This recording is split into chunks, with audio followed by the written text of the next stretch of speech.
Kung ang sinasabing brand of governance po ng Marcos Jr. Administration ay bagong Pilipinas, naging magandang pagkakataon nga sana ang nasilayan nating lahat na kick-off rally sa Luneta para patunayan ng pamahalaan na ang pagbabago ay nagsisimula sa pamahalaan.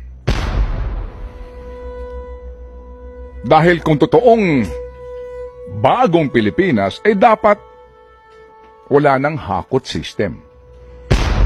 Dapat walang pagtatago sa halaga ng ginastos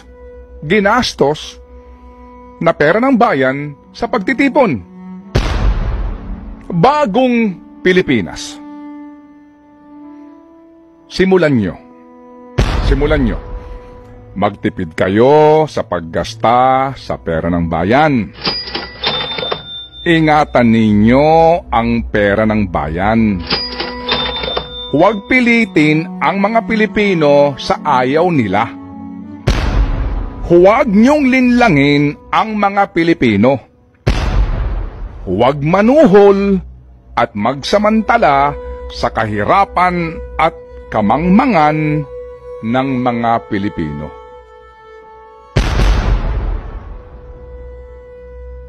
Walang magiging pagbabago sa Pilipinas kung ang mga pinuno nito ay puro salita at kapos sa gawa.